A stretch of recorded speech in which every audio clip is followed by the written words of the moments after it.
Hey.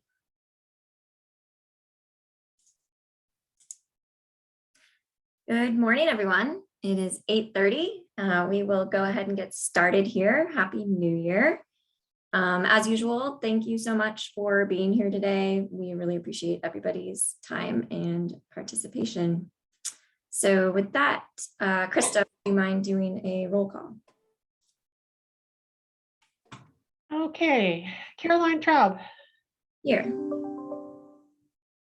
Nancy Bernard, Valerie Graber, Here. Tom Jensen, Here. Mike Lubliner, Here. Jonathan Jones, Chris McCarthy, Here. Mark Rabel, Here. Andrea Smith, Here. Brandon Stock, I'm here. excuse me, Jeff Wyrack. Oh, he will be here at 10. Nancy Bernard. Here. So we do have a quorum this morning. Excellent. Thank you. Is there anyone from the public who would like to be recognized at this time? Good morning, everyone. Terry Beals representing Sound Transit. Happy New Year. Good morning, everyone. Rich Anderson, Director of PMG Technical Resources with the International Code Council. Thank you for having me. Thank you for being here. Anyone else? All righty. So now on to today's agenda on the screen there. So we've done item 1. Item 2 today is to review and approve the agenda. Item 3, we'll go ahead and look at the minutes from just before the holidays.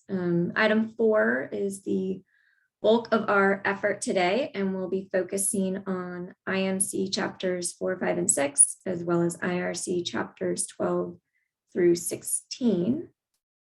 So with that, would anyone like to make a motion to amend the agenda or to approve as shown?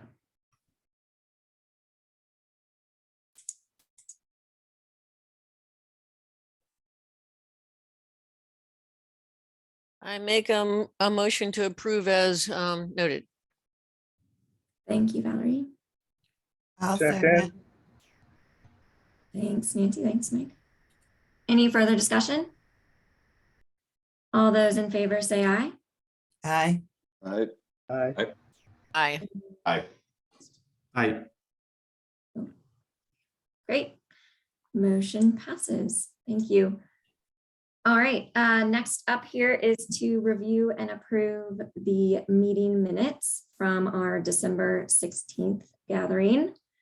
So Krista has those up on the screen. The only item, Krista, I noticed was I thought regarding that one chapter 9 item we'd left open, was that Brandon, you who was focused on that one, or was that Mark who had? Yeah, well, that was not me. That was Mark, I believe. Okay, cool. Yeah, and I think Krista followed up with the reasoning behind that, and it was to keep open flame, carbon monoxide, and other combustion products out of those areas. We talked about this 920.4 not having calling out what type of unit heaters. But I guess when I was looking at it, this is under the fuel-fired appliance chapter. So maybe it doesn't need to call out specifically that it's a fuel-fired or gas-fired unit heater. Got it. That makes sense. So maybe the only edit here on the meeting notes, Krista, is if we just change that in chapter 9, Brandon Stock, to just Mark, just so that correctly reflects that discussion. That's possible. Great. And Mark, we can revisit that item again, but it sounds like it has been resolved. Any other notes, edits, comments on the meeting minutes?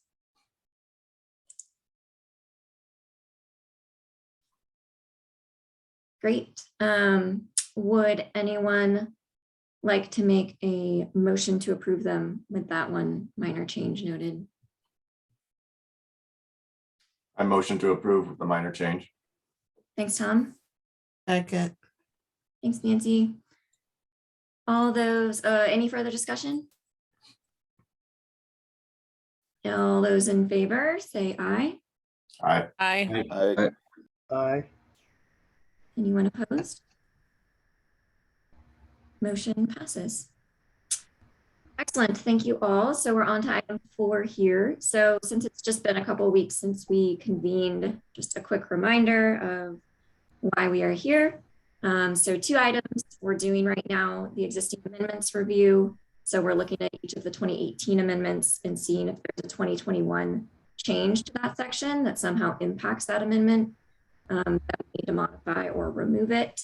So this one, staff had gone through and made a recommendation of what to do. So the tag member task was really just to review that recommendation and determine if you agree or would suggest a tweak of some sort. And then the second item we're focused on right now is the significant changes review. So looking at the 2021 red lines and significant changes reports and listing out and describing each change and just recommending whether we should adopt that change or not in light, again, of existing Washington amendments. So just as another reminder too, in this phase of the process, we are not changing or updating something that does not directly pertain to an interaction between an existing amendment or a significant change. So if there are ideas to clean up existing amendments or propose new changes, just a reminder, those ideas will need to be submitted as code change proposals, and that 60-day window for all the group 2 codes for those submissions will likely start later this winter. And then this tag will reconvene in late spring to review and discuss those code change proposals. What else? So yeah, today we are focused on IMC chapters 4 through 6 and IRC chapters 12 through 16 with a deep dive into all things ventilation. I believe Krista received everyone's homework and notes, so thank you all so much for that. Those are also all posted on our tag webpage. So if you want to follow along or access any of those, you can find them there. So we're just going to have each person or group run through and present their work and thoughts and allow for any discussion on any topics. I think Krista hopefully combined the 2 documents, the amendments review and the significant changes. So as we go, we can also fill in any gaps in those reports. Specifically, if any of the recommendations column is blank, we'll want to fill that in just so at the end of today, our vote reflects a clear recommendation. So with that, we'll go ahead and dive into IMC chapter 4. And I think Mike, Tom, and Nancy tackled that. I also know, Mike, you had provided some supplementary background information. So at any point, if you want to take a few moments and share that, you're certainly welcome to do so. I think it'd be really helpful for everybody on the tag to get level set on the topics that we'll be talking about today, even if they eventually will require a code change proposal and are not things that we can necessarily solve today. But with that, I'll turn it over to you all. Thank you. So you'd like me to go through and kind of summarize what we did here? I can do that. Yeah, exactly. I think you have a starting with preference chapter 4. To listen to me or Tom or Nancy. We worked collaboratively, and it was quite the process. I'm new to it, so I learned a lot. Basically, when we can go through each one of these, and I think the general gist is that we concurred with staff's recommendations on for the ventilation stuff, retaining the existing state amendments. There were some clarifications in there that we might want to get into as to equivalent ventilation requirements if someone wanted to use a different ventilation standard. But we'll jump into that. And Tom and Nancy, at any point, just let me know if I get this right. So far, so good, Mike. Keep going. Thanks, man. Basically, group our occupancies. We retain the state amendment. So just give folks a background. This is the area that we spent the most amount of time on, because it's the area where our state amendments vary the most from the IMC. And so we did spend a lot of time and pretty much concurred with the staff's recommendations here on the ventilation requirements. Both the subsections that point to those requirements and the language, the formats, there was both reformatting and language changes. Did you want me to go into some of the others we can get down here? Ambulatory care, we recommended to retain the state amendments. Other occupancies, again, staff, we concur with staff to retain the state amendments. Specific change language for whole house ventilation, retain the staff. We concur with staff to retain the state amendments. Intake openings and locations. We had a discussion a little bit about eliminating the amendment in that the IMC does a pretty good job of addressing it. The issue there had to do with manufacturer approved products that allow for less separation between where the bad air leaves the house and where the good air comes in, or the dwelling unit. We did a little bit of background. I know Nancy might pipe in if you like. I actually did some outreach to some of the folks involved in the development of that requirement. So that was one area where we eliminated our amendment, went with the what's in the IMC. Okay, then we took staff's recommendations for exhaust air. Oh, I jumped already. Let me go back down. Okay, so then we looked at allowing the code official to require flow testing. We concurred with staff to modify the state amendments to replace the building official with the code official. And so we concurred with staff on that. Excuse me, Mike, can I ask a clarification on 401.4? I'm a little confused. It seems to contradict itself between your recommendation on the new language and concurring with staff. Do you want to just modify the amendment, or are you recommending that it be eliminated entirely? That's a good question. I think the intent was that we looked at what was in the IMC and said, this does a good job.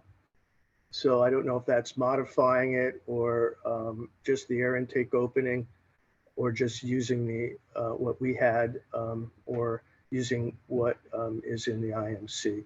And as I said, it specifically addresses these manufactured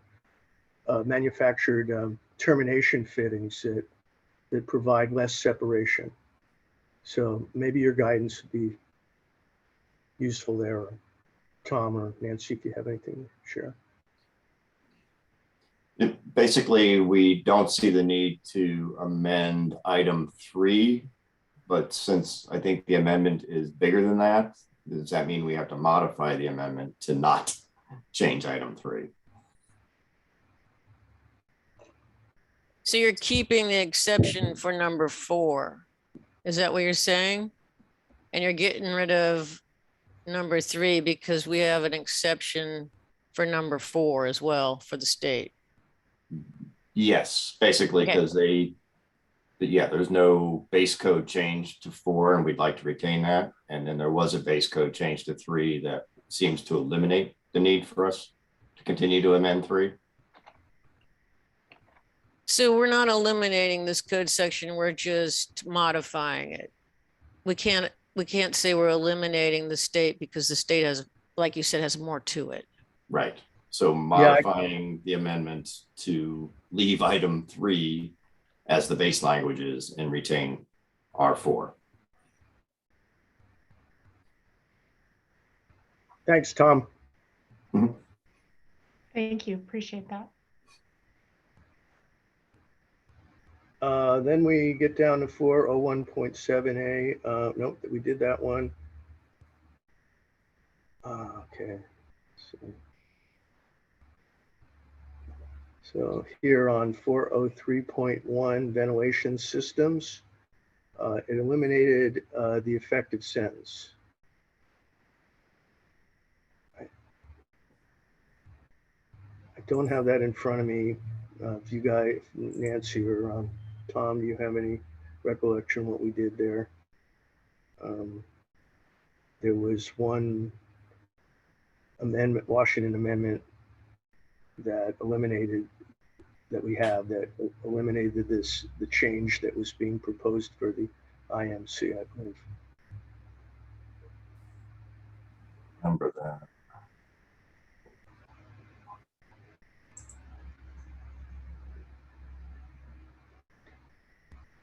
And we concurred with staff to remove the reference to the Group R requirements and retain the state amendments.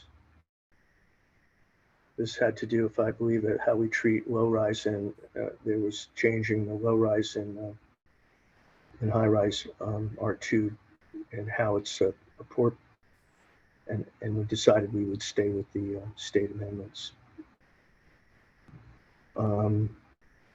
Recirculation of air, we accepted the changes in the IMC.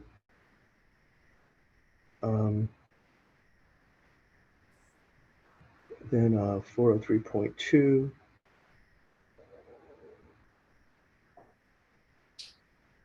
Adds an allowance for a recirculation footnote G when returned to the ERV. I believe this had to do with just an update to footnote G. Staff's recommendation, which we concurred with, was to eliminate the state amendment on item 4 with the 21, and then language for item 2 and footnote G would be used.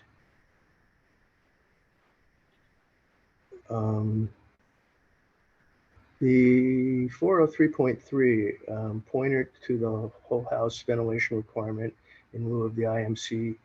Staff recommendation was to retain the state amendments. This is something that we decided, I think our comment was we wanted to discuss this further with the group. Yeah, and as related to R1, right? I think there's this section, I don't have it in front of me, but I think when we were looking at it, instead of just 403.3, that it should be 403.3.1. But maybe if we could share that and take a look at it. And there is a little discrepancy between the base code and ours when it comes to R1. We're not quite sure where they're supposed to fall. Thanks, Tom. Mm-hmm.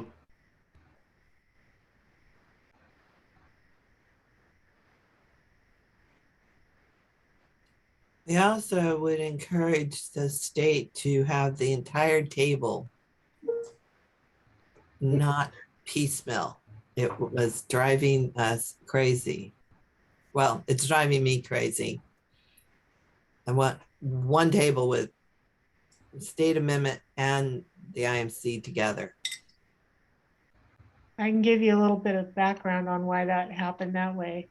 In the past, we did replace the entire table and just marked where the state amendments were. However, over the years, it picked up a bunch of typos in areas that were not state amendments that was causing some confusion. So the decision was made to just go with and show the amended portions only, but we can go back to showing the whole table again. Yeah, I remember that discussion, Krista, and I didn't think more about it until we were going through this. And then I realized I have sent people looking for the I deal mostly with the education, and they couldn't find it and they didn't know what I was talking about. Well, that's because it's in the IMC, not the state amendments. So I'm going, what are you talking about? Of course it's there. So I would respectfully ask that we go back to one table. But then Tom also has an addition I didn't know existed where the ICC puts everything together. That might also be helpful. Yeah, except for they also left out everything that wasn't amended. Right, that took us a while to figure out. So Thanks for clarifying this, Krista. That we, as Nancy said, we were scratching our head trying to determine root cause of the incomplete tables or inconsistencies. So I would say that it would be better to have one table. I know.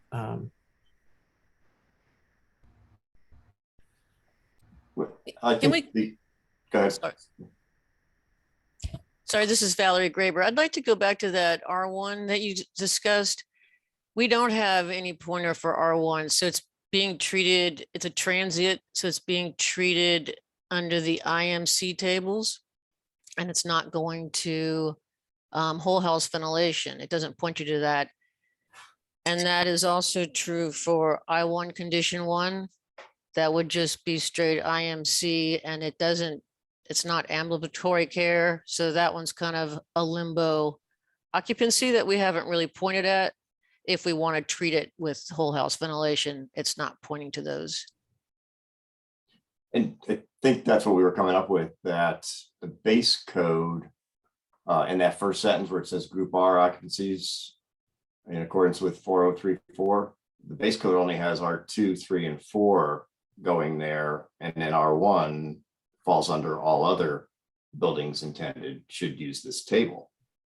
So the way ours is written, R1s are not using this table. They're using 403.4.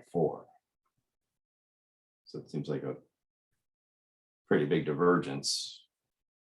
Not sure if it's a major code change if we didn't amend this to just say all group Rs, then it would revert back to R2, 3, and 4 in accordance with 4034, and then R1 would use this table.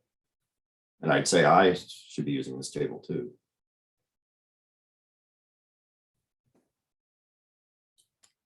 I think it started off with the transient versus non-transient, how the state started pointing ours to whole house ventilation. And it looks like R1's been left out of that. I1 condition 1 is also one that's, if you wanted to treat it like an R, which under scoping under the IMC state amendment, it leaves that one out as well. So it's a little confusing on those. Just looking at the table under public spaces, corridor serving other than R, and then corridor serving group R, we would never use that one because up in 4033, we're saying group R should go use 403.4. But I think the intent is that was the one that was going to catch R1s. So there seems to be a little disconnect there, like, you know, what we're saying here, and Valerie's saying with R1s and Is are kind of in a no man's land because of our amendment, changing that to all group Rs. I agree with that. So That was, question for you, Krista, is that something that we can edit and modify now, or is that something that should be clarified through a code change proposal? That should really go through a code change proposal. mhm.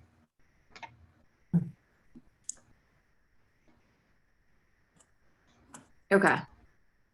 Figured that's where it would be, but we just wanted to raise the issue to push it towards that direction. So can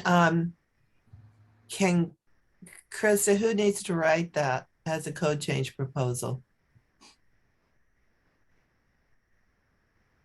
Well, usually one of the tag members will volunteer to do that.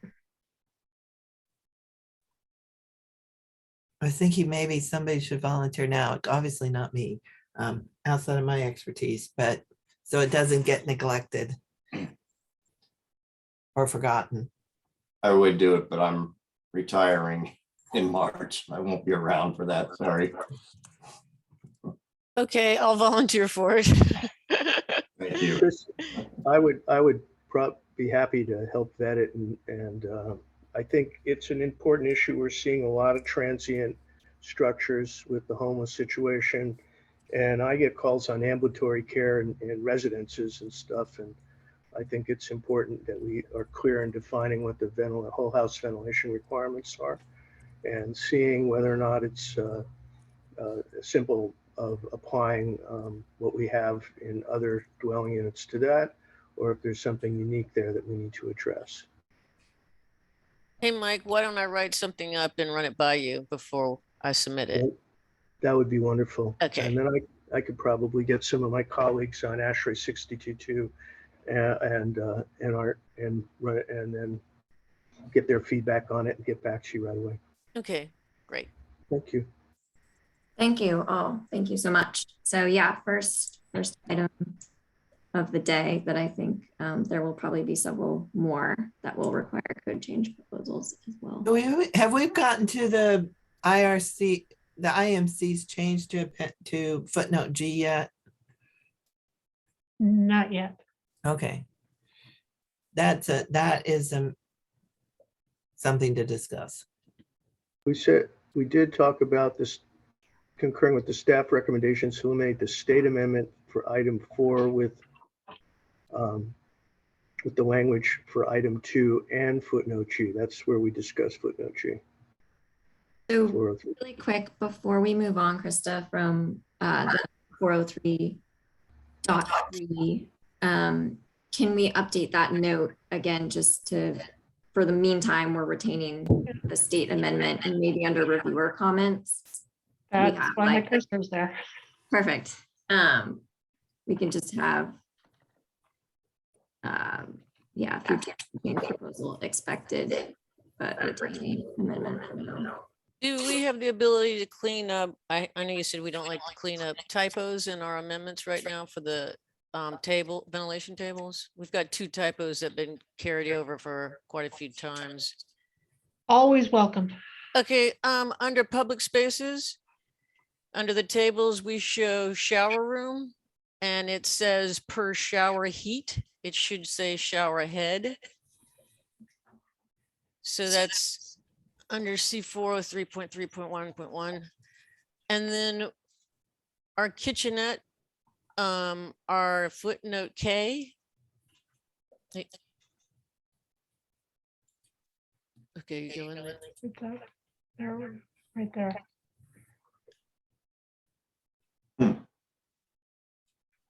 Kitchenette, see the footnote? No, I'm not going, go down to the footnotes, footnote K. It references the wrong table. It should be 507.2.1.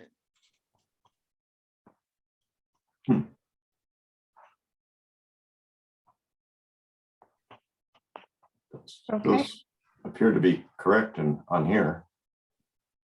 Shower head's even correct, it looked like. It could be just in the insert pages versus the WAC. Okay. I will Yeah, check it's- both of them, make sure they're. It both said correct. shower heat for many years and it still shows it online, at least on the IMC information. I think that's part of the problem is there's so many different places and ways this gets posted. And don't forget, your cities have amendments too. Yeah. It makes it hard for my LHJ people. What the plan is for the 2021 codes is to discontinue the printed insert pages as people are transitioning away from the hard copies and going more and more towards the digital formats. We're just since it's a significant amount of work for the staff to put those together, Yeah. we're just gonna go with the online versions done by the code revisor's office. Well, and this can be a different offline discussion, but now that I know that Tom had that nifty copy that incorporated everything, that's what I want to see about. We do not have an agreement in place with ICC to do that again for the 2021 codes. Okay, I'm not sure if it will happen or not, or if it may not be there. It might be, it might not be. well, I have to admit, I was surprised to see that it had been done at all. So, okay, well, further discussion. We need easy way for the people, unlike Tom, who work with us all the time, for me to direct them when we're dealing with just pieces of it.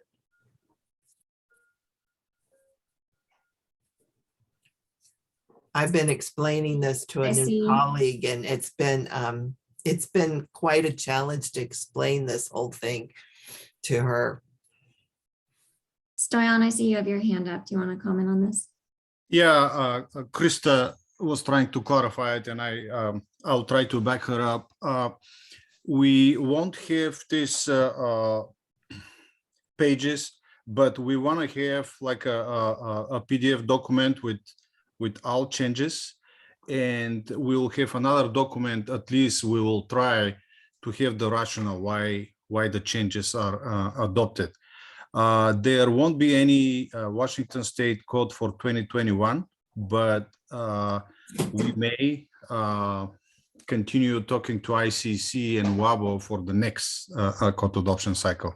There are some legal procedures. I don't want to get into details for currently between ICC and other entities, so we didn't want to get involved in that, but we are thinking about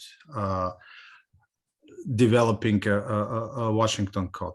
So it won't happen for 2021. We'll try to do our best to show the changes for our state stakeholders and code users for 2021 codes, but it won't be one Washington code. If I made it clear or made it worse, I don't know.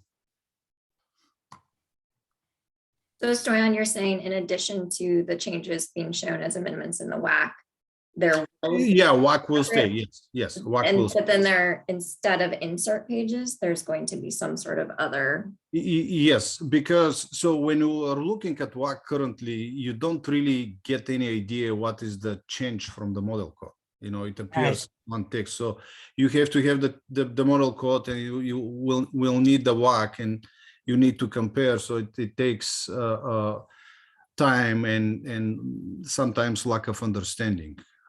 But if we can identify all changes in one document, I think it will be better. And this is in addition to WAC. WAC is the official document.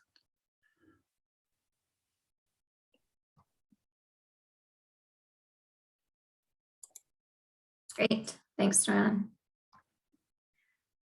Okay, so we were on 403.3. We discussed that. We are very grateful to Valerie and Mike for putting together a code change proposal on that topic. And let's see, I think we were on 403.311. Mike, if you want to continue on.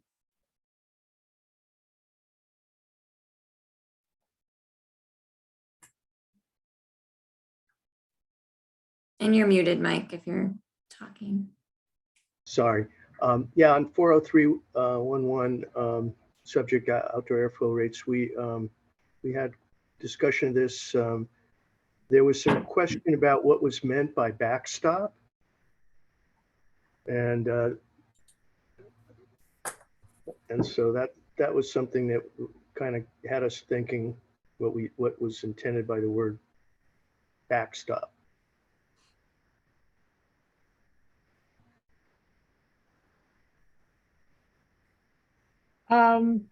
Just that it won't let you go to less than 1/2 of the maximum. Is the less than 1/2. Okay, Under no circumstances shall the occupancies used result in outside air less than 1/2 that resulting from the application of the table. okay, thank you. That makes more sense. Thanks. So I think we concurred on that with staff.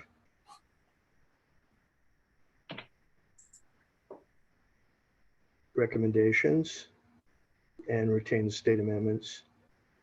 The next one, 4311, minimum ventilation rates. Do we use both tables? Oh, boy. I think that was kind of Nancy's question about the base code table and our table, but basically I think our table is intended to supersede the base code table. Okay. Yeah, this that's is- where we were discussing the confusion. So we addressed that in the previous discussion, it sounds like that. Then 311, table 311, note footnote G, accepted the new language. Yeah, and was that the- would be, the language on footnote G got changed from what I had thought we had done a number of years ago. And I think that the IMC change will help. I have always wanted not just science, but everything else with a G on it to exhaust to the outside, not be recirculated. You know, shops, art, science, bathrooms. The ERVs are making that a little, I guess it's a manufacturer thing. I was discussing this with the industrial hygienist I'm working for, and she's like going, why do they even allow 10%? I think it's manufacturer's wiggle room. I would much prefer my schools design these things, all these rooms to not be part of recirculation, to exhaust to the outside. I'd like to chime in on that, Nancy. That recirculation of 10% has something to do with plenum spaces as well. So under IMC for plenum spaces, if you didn't allow 10% of that to be in the plenum, then you wouldn't be able to allow to have any exhaust fans of any kind in a plenum space. So it has a direct correlation with contamination in plenum spaces under chapter 6. Yeah, that's what I was trying to explain. Not very well. But anyway, I think their amendment would tell me that I would rather have their G than what we have.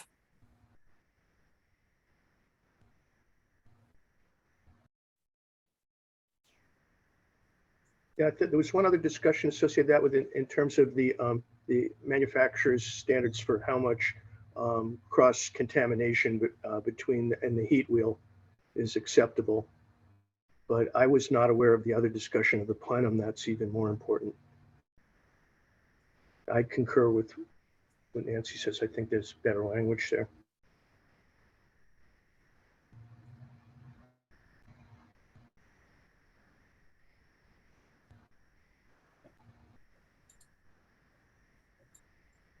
See, if you look under 601.4 contamination prevention, you will go at exception 1 sends you to 403.2.1.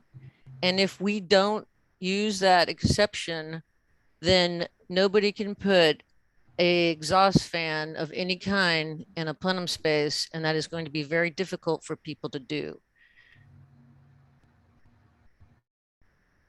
You're saying that's in the way our existing? Its base code is 601.4 contamination prevention in a plenum space is directly related to this code section.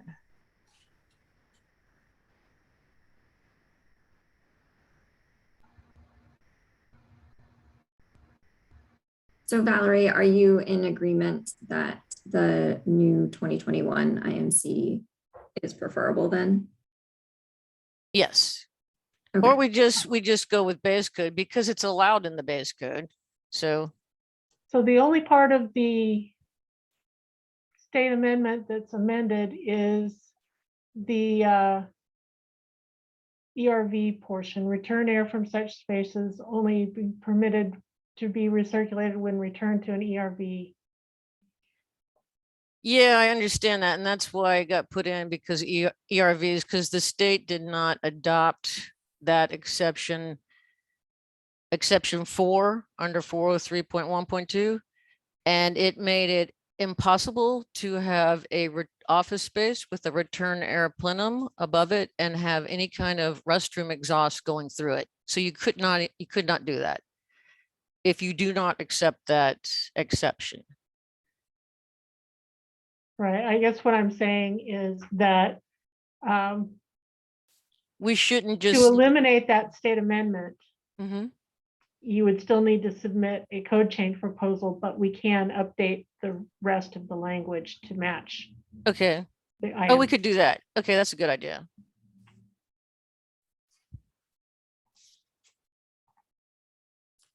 Yeah, that's where I get confused as to what we can do with right now and what we need to do with a proposal.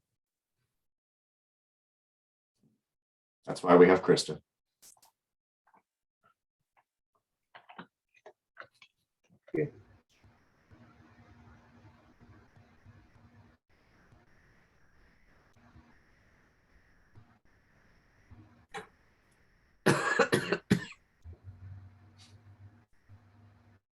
So on that one, before we move on, Valerie, can you just recap what you thought, what I thought I heard in addition to what Krista just wrote, updating the state amendment to footnote G to include the new 2021 language, a code change proposal is also required? Well, we didn't adopt, well, we adopted that G, but we didn't adopt, let's see, 403.2.1 is where it's pointing at in the IMC. And we did not in the past adopt that. We just don't, we changed it to read ERVs only. But the reality is we should just actually eliminate that state amendment and leave it to the base code IMC. But that's the code change would be to eliminate, I guess it would be to eliminate the state amendment. Okay, eliminate the state amendment in 403.1. In 403.2.1, we are recommending eliminating, right? If we back up. Exception number 4, item number 4 under that code section. And language for item 2 and footnote G. So, Okay. okay.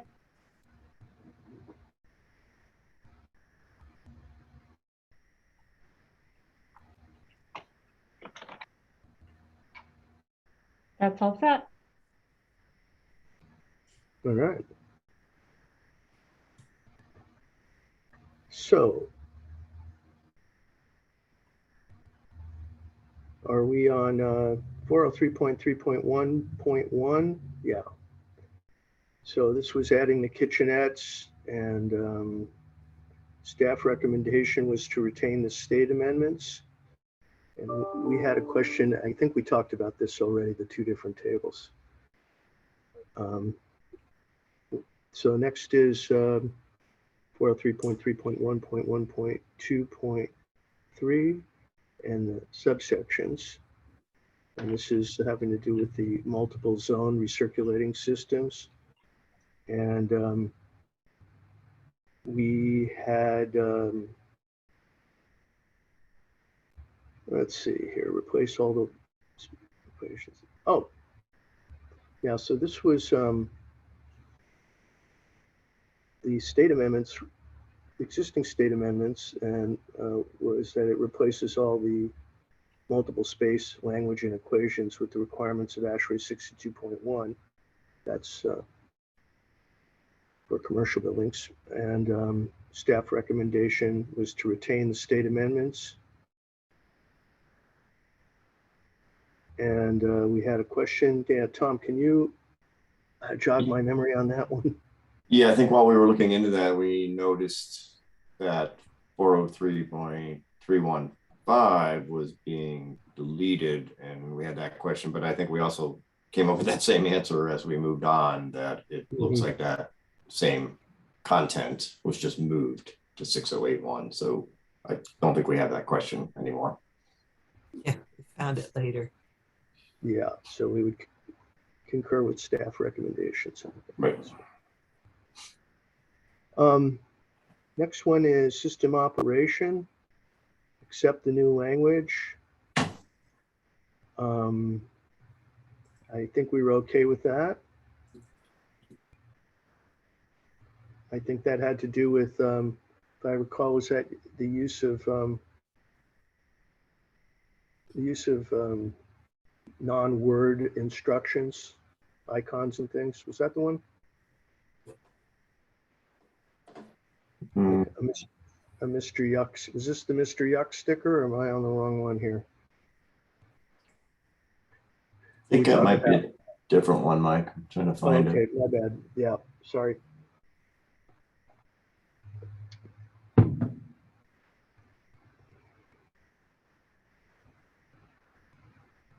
Okay. Are we on 403.3.2 now? Yes. Yeah. So this is one that I think I've engaged a number of people on a comment regarding the use of 62.2. We talked a little bit about 62.2 being used for having a higher ventilation rate, and we were wondering whether or not one could, instead of eliminating the lower ventilation rate, which is what's in the state amendment, we could allow for the use of 62.2 and explicitly provide that wording in the state amendment.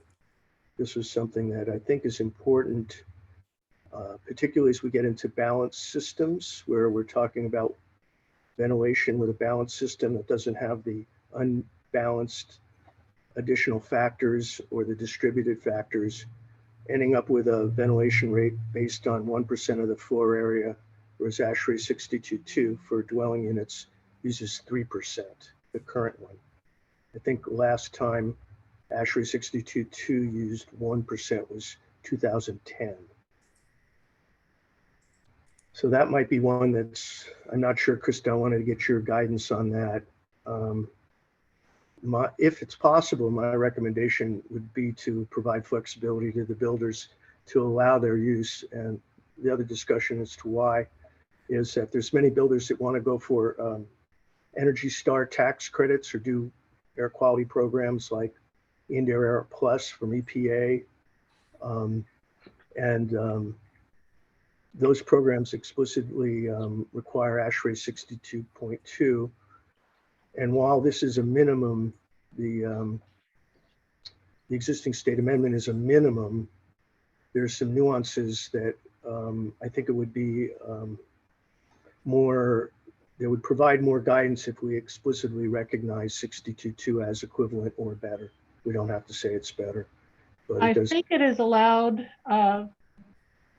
in the IRC section. There's a reference to 62.2, whereas in the IMC, the alternate or the exemption is if you use 62.1.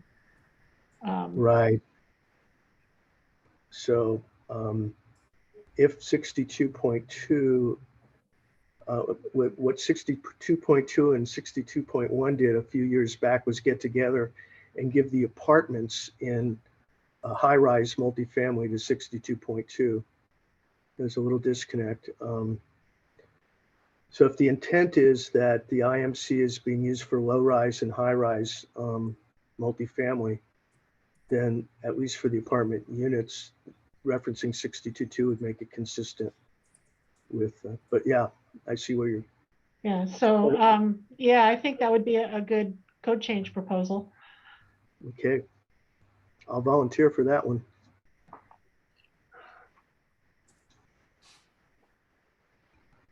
Thanks, Mike. All right, didn't write that one down. I'll remember that one.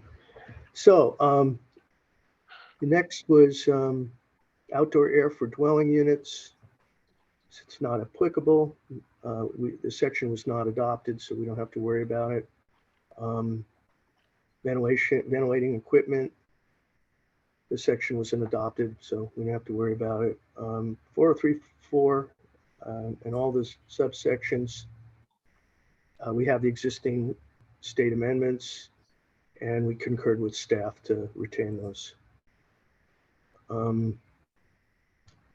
Then existing state amendment, let's see, automobile repair. We had to concur with staff, but then we had a question there about how it references 404 or 4.3.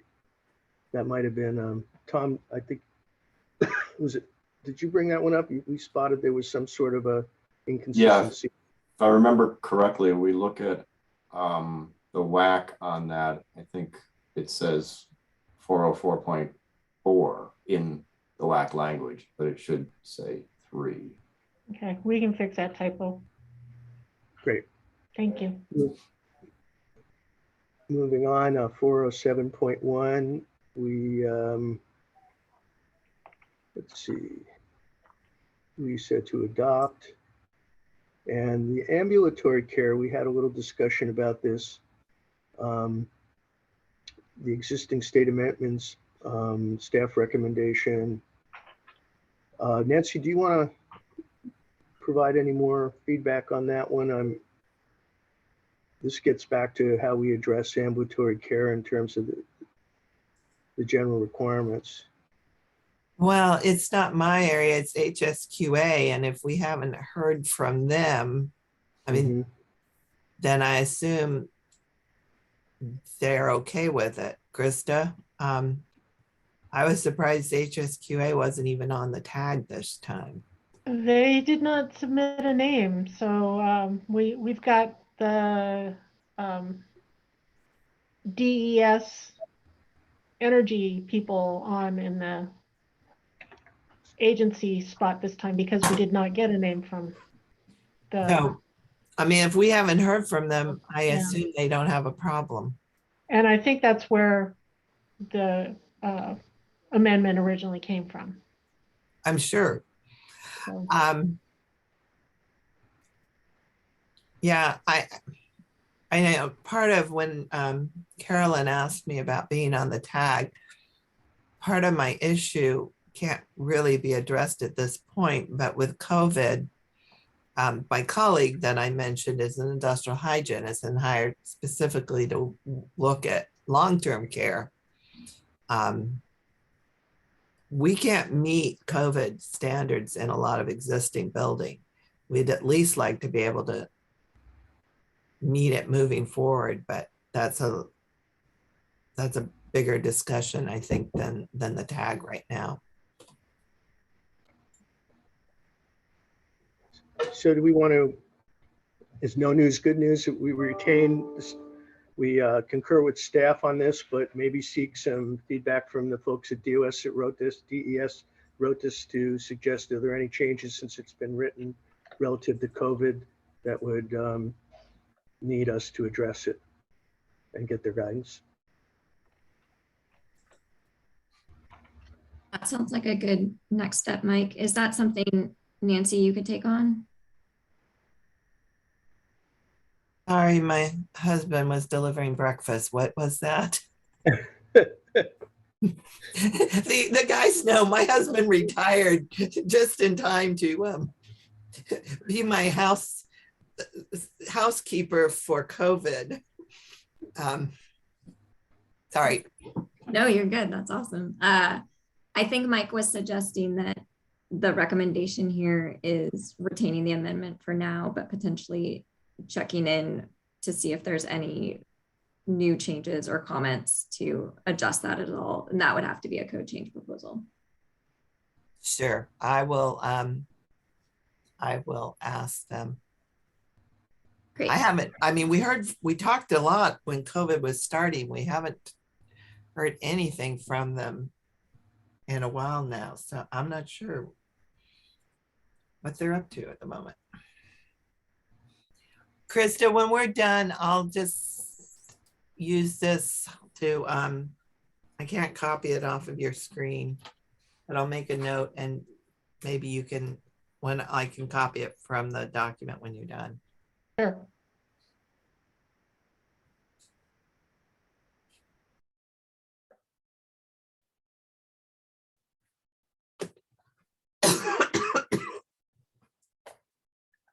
Okay, are we done with ventilation? What, should we keep rolling here?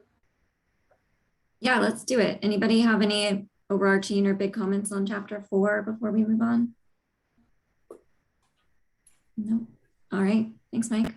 Carry on. Yeah, I will also, I know that Ashley has some policies on COVID and the changing world there. I'll see if I can get some input on that current staff recommendation and whether they're looking at updates if necessary. And Well, that's Yeah. the thing. I mean, ASHRAE has been very active in making recommendations and guidance around ventilation and filtration for COVID.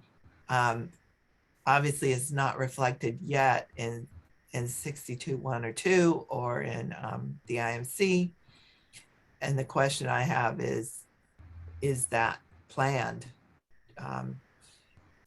Mike knows I've been talking with California, who is far ahead when it comes to ventilation and filtration requirements, and has a whole lot more resources that work on that issue than we do in Washington State.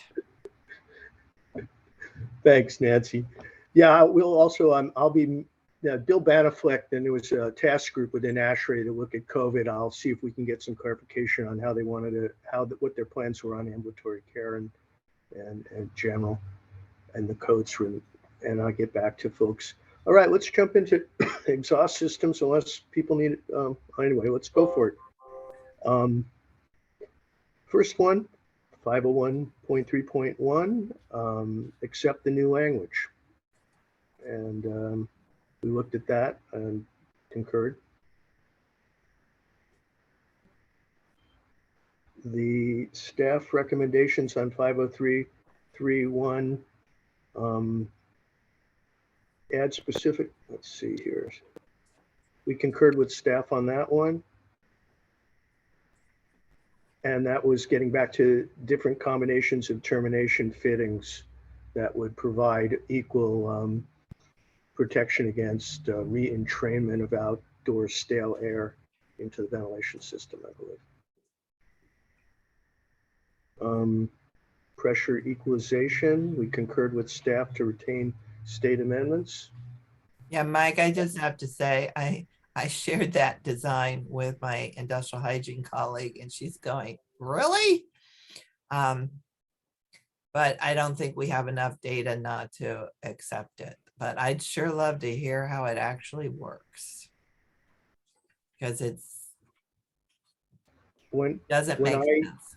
Yeah, when I know the product that was put into the document that explains that change from the IMC, there was a picture of this termination fitting. I think that was a Panasonic product. And I plan when I'm at the 62 meeting to talk to the folks and do some investigation as we were talking with Dr. Ian Walker at LVL about this, is what was the basis of the manufacturers. So I think there was some testing and things done, but I needed to look back into that. I started that process. But for now, we had concur with what they had done. We see that used quite a bit in multifamily ventilation, and with the new energy code, virtually everybody's going to heat recovery or energy recovery ventilators at a unit level until we get into high rise. And one of the other challenges to get energy credits is you need to build tight and ventilate right. And every time you add another hole to the wall, it makes it more challenging to seal those holes. And so there was some benefits to the builder being able to have one hole that provides both termination and supply, as well as not just from an air leakage standpoint, but from a moisture durability standpoint. The more linear feet of holes you have in the building envelope, the more wind-driven rain and exterior bulk moisture can enter into the assembly and cause other big problems. Well, as and we I said. understand that. My thing is that I get the issue of what people's habits now have become. A lot of the products on the market are so heavily fragranced, so chemical, that people are really suffering from what their neighbors do.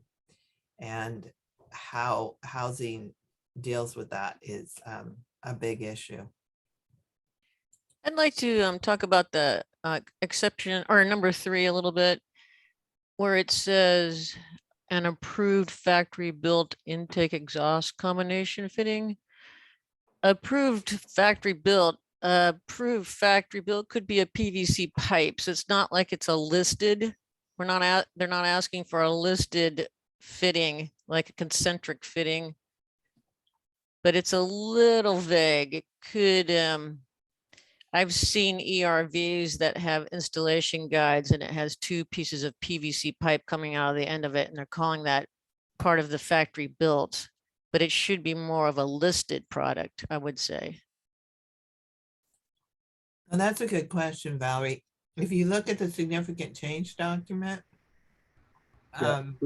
they spend a lot of time discussing this, but the implication is, and I don't know, Krista, if you want to pull up the significant change or you want me to show it. Yeah, if we could, that would be useful if we could open that up and all look at it. There you go. Thank you, There you Krista. go. Yeah, they spend It's a diagram picture of the one that I was referring to at the bottom that we see quite often for residential per unit HRVs. Well, they're implying that's what they're going to basically be, but Valerie raises a really good point. Absolutely. This is one of the issues that I wanted to bring up with 62.2 and these particular manufacturers, whether it's Panasonic. I stand corrected. This is the Braun-Newton version.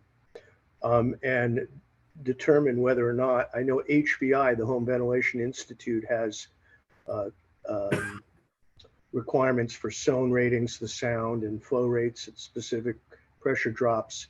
It may very well be that this needs to add, at a minimum, if we're not going down the full listing path, needs to be addressed. The termination fittings need to be addressed as well in the HVI directories. And that's kind of something I'd be happy to bring up and bring back to the committee, because as we apply this to a broader group of manufacturers, it might be doing what was described by Valerie. I do think there is kind of some limits to what we want to accept without listings. And it could be that there aren't any listings on these, so that's why they're deferring to basically code official approval. And I can tell you, we'd be scrutinizing it if it was some other homemade, thing that doesn't look like it's going to work.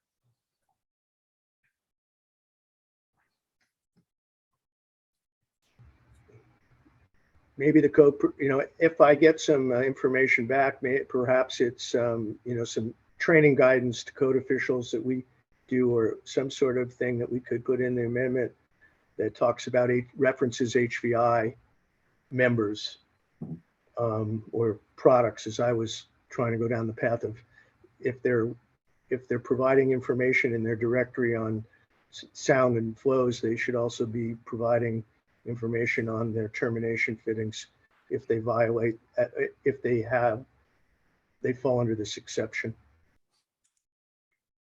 I can tell you personally, we look to HVI for guidance on things like this. Krista, if you scroll down to that code language snippet in exception 3. Yeah, I wonder, it says factory built, but it says approved factory built. Right. does that imply enough discretion by the code official, or to Mike's point, maybe it's a training issue? Well, it's a conflict in the code to begin with, as far as the IMC goes for distances for intakes and exhaust.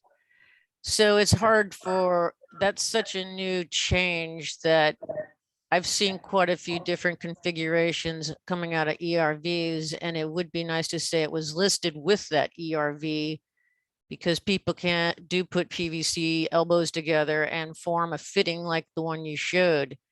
So it's a little hard for jurisdictions to swallow this code section by allowing less than what the base code actually says for just for residential. And I know the reason for it, because the residential units are so small now, you can't get 10 feet apart from all of this. So they are making it less restrictive. And I guess my question is, does this really work? So apparently these have been allowed in the IRC already. So this is expanding it by putting it in the IMC. They're in the IMC right now under 2018 for the state. The state allows it. The state has allowed it. So we have Yes. been using these for 2018, yes. Yep, I think they were in the 2015 as well. I think so. I don't think so. I think they were 2018 only. I know we've seen them for years now, so. So I my know that- question is the performance of them. Yeah, that was kind of what I was trying to get to when talking with Dr. Walker, if he was aware of any actual testing standards on assessing the re-entrainment performance or manufacturers' tests it. And that's the path we want to go down. I know that we see a lot of these. We have, I think even in King County Housing Authority that was putting in a lot of ERVs, was using them. I remember one project, there was about 100, 150 units that they were being retrofitted. These are, the whole buildings were being retrofitted and brought up to tighter and mechanical ventilation. I'd never heard, and we did some research reports with folks there, that there was a problem with them, but just because you don't know here, there's a problem. I could tell you from a physics standpoint, if the wind is blowing at the building, it's different than if the wind is on the leeward or the what side it's blowing and what the directions are. But those are dynamic things that it's hard to make code around. All airflow in buildings is a tricky one. So I'm going to do some more research on that. And if there's information people want, I'll try to share that. I will be probably back by the first week in February from ASHRAE, from the meeting, the 62 committee meeting and the trade show. And I'll sit down with Ronan Notone and HBI and the committee members and see what I learn. That's okay. So the question is what we do as a tag. And then do we need to make changes or amendments? I think the question here is, we already allowed this by amendment. Now the base code is catching up to us. So do we just change it to allow the base code language? That seems to make sense, Tom. And then it sounds like ideally someone, potentially Mike here, would submit a code change proposal to strengthen that base code to assign some sort of manufacturer's test results or listing or something to make sure that configuration was performing at the desired level. We always appreciate it when it's not dumped on us to approve. So that would make it easier. Yeah, I think that's what I was thinking about, Carolyn. If I come back with some information to inform this discussion more, it may be prudent to have some potential code changes. Thank you.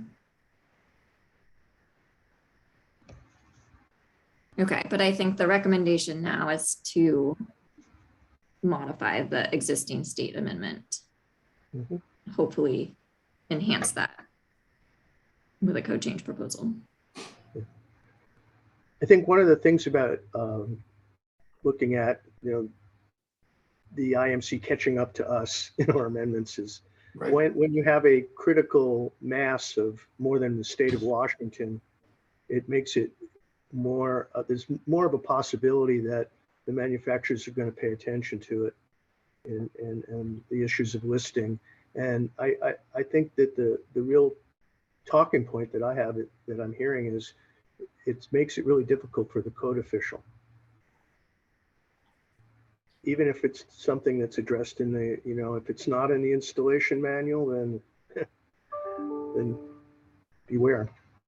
Anyway, I hope that's useful. Thanks. I got that one on my list.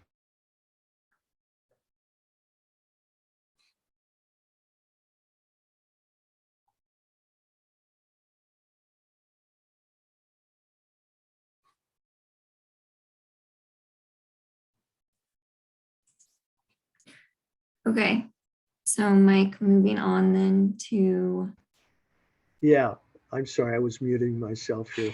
501.3, I think we concurred to modify the state amendment to be to the IMC language.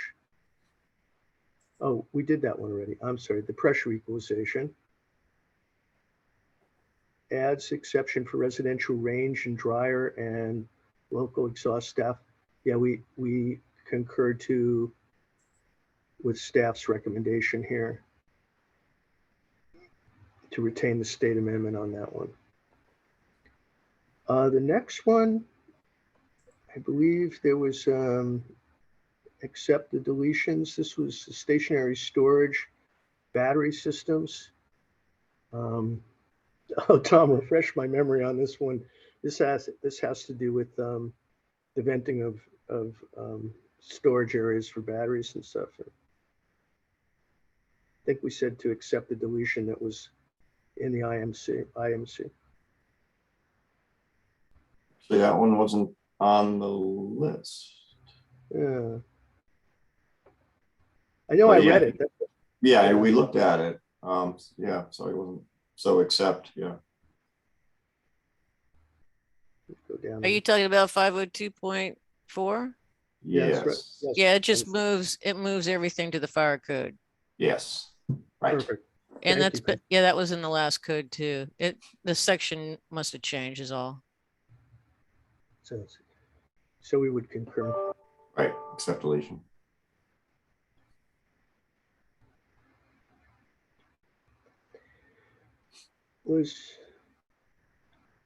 And then the next one is 502.9, accept the new language.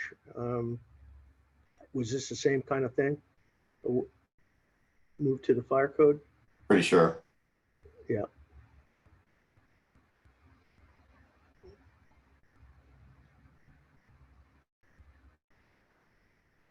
And 502.2, and yeah. Oh yeah, Nancy, we had quite a bit of talk about this one, right? This was. Aren't these on the list? And for anything that improves ventilation out of these places. At some point, you have source control, and it becomes very challenging, and these types of facilities have that source control challenge.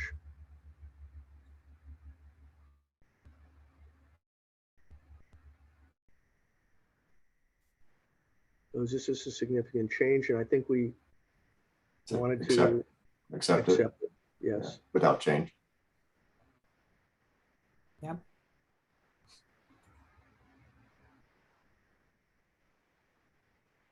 And then installation.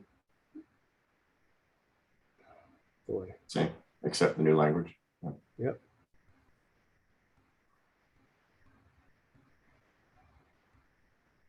And then I think on the state amendment allows louvers for dryer ducts, and we concurred to retain the state amendment. Termination locations. Did this jump us back to that same discussion? Oh no, this was the location of the termination. And I think, let's go back and jump at that one.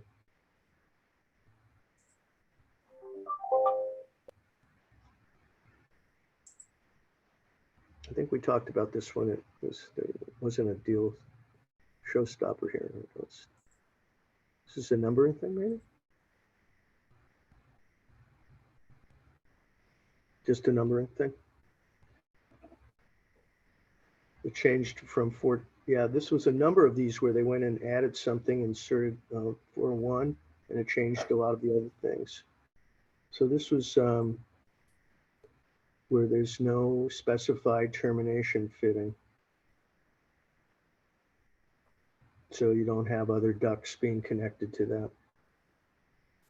We concurred with staff. And then, oh, I'm sorry, I'm going backwards. Yeah, we adopt. And then booster fans, that was the other one where you have a booster fan that's in there that's in series with the and there's a prohibition on that. And I think we agreed to accept. Yeah. Yeah. And I believe we concurred to retain the state amendments having to do with the common exhaust for clothes dryers and multi-story, and not use the IMC. And then 405.3 exhaust dust. Washington amendments supersede. Was this? Yeah, keep the state amendment. Then on the exhaust dust, the original was to allow ducts to terminate at common exhaust. Staff recommendation revised to update the new language introduced 2015 and keep the last sentences. So yeah, we concurred with that one too. And allows for an adopt. And then 506.3.2.4 is vibration isolation. We concurred with staff on that. Retain the state language. Earthquake country. Prevention of grease accumulation and grease, except the new language that was in the IMC. I think we talked about that grease quite a bit. All right. And then we talked about accepting the new language for horizontal cleanouts and the location. So we'd adopt the new language, I believe, on 506.3, is that 0.9? Or modify. Thank you, Krista.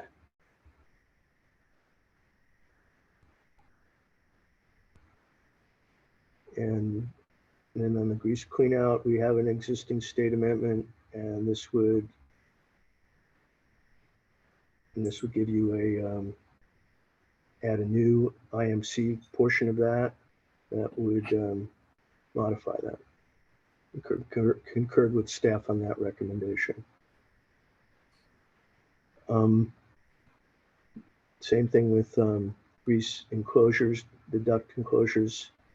There's a 2-hour fire resistance rating, so we concur to retain those state amendments, not go to the IMC. And on 506.5.2, pollution control units, I believe we were good with the new language.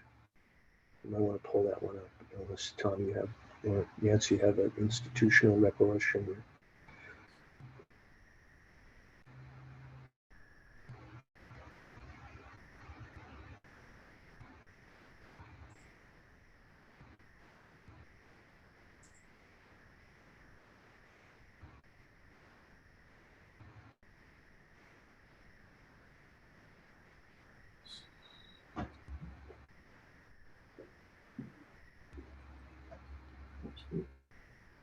All right. Couldn't remember where I was. Yeah, I know exactly how you feel. I better have some more coffee here.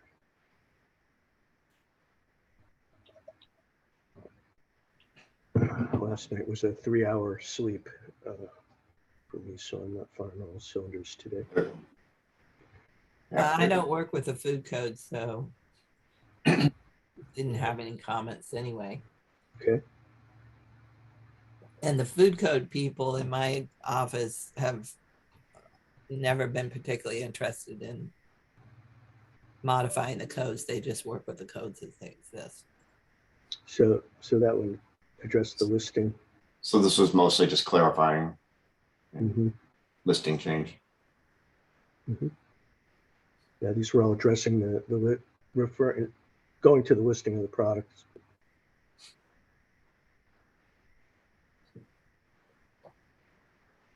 Except new language. Yeah. Mhm. And let's see, domestic cooking appliance used for commercial. Yeah, we concurred with staff to retain the state amendment.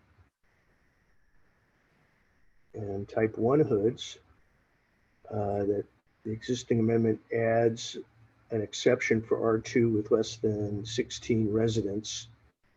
And we concurred with staff to retain that amendment.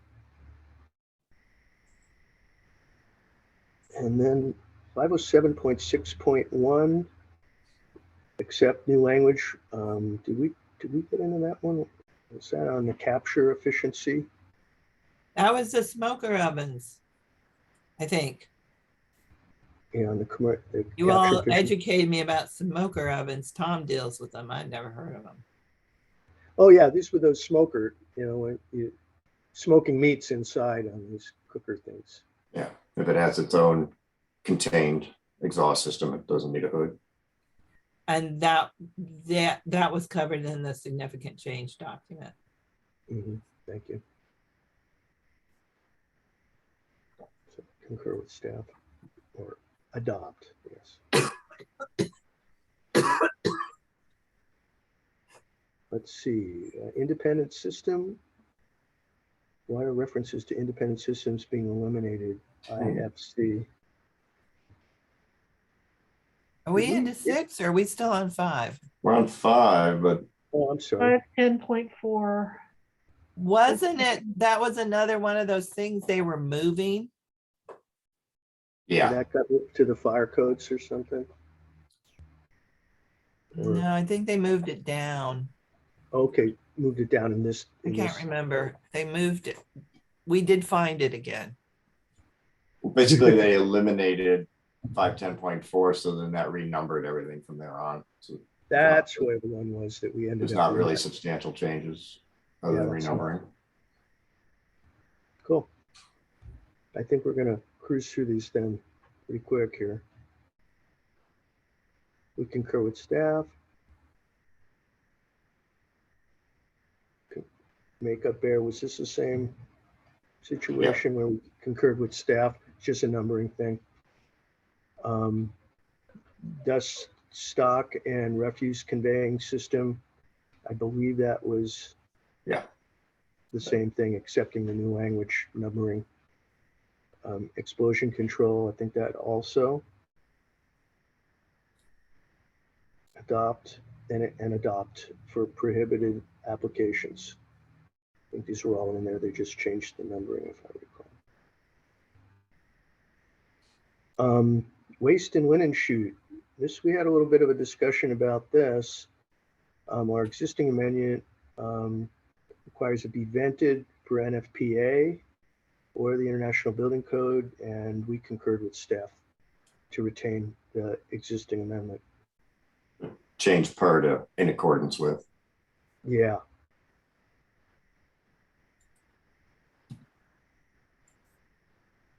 Can I propose a break before we go on to chapter 6? Absolutely. And Krista, can you scroll back up just a second? Do you want to, that first concur on the row, should that one be adopt? Oh, yeah. It's a deletion of a section. So if we adopt it, Or adopt deletion, or I don't know, however you want to that be consistent with the way you've been doing an excellent job here. Yeah. Great. Thank you, Nancy, for chiming up about that. Let's see, it is 9:54. Why don't we take a 10-minute break and reconvene at 10:05. Thank you. Thank you.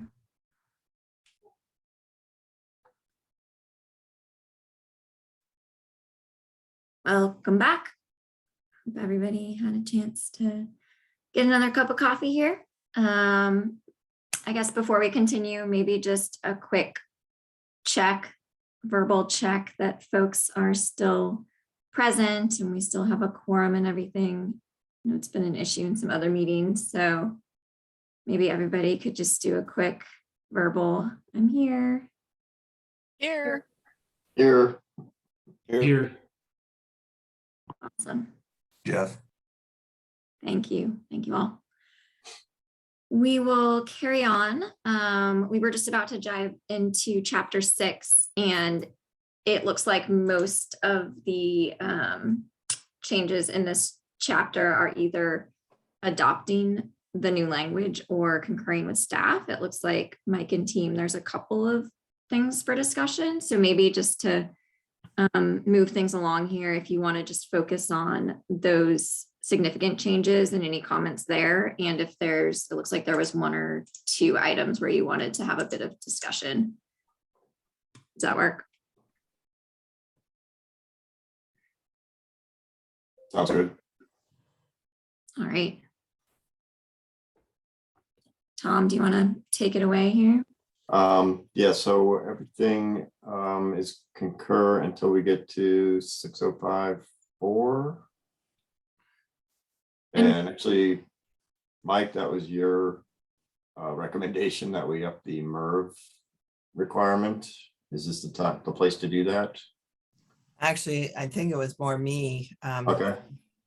I've been recommending to schools for a number of years now that they do MERV 13. California has it in their codes. We deal with wildfire smoke, wood burning, poor ambient air quality, and then now COVID-13. So but it's a significant change. So I'm not sure the process. California's had it for a few, I forget what they said, for a couple of years anyway.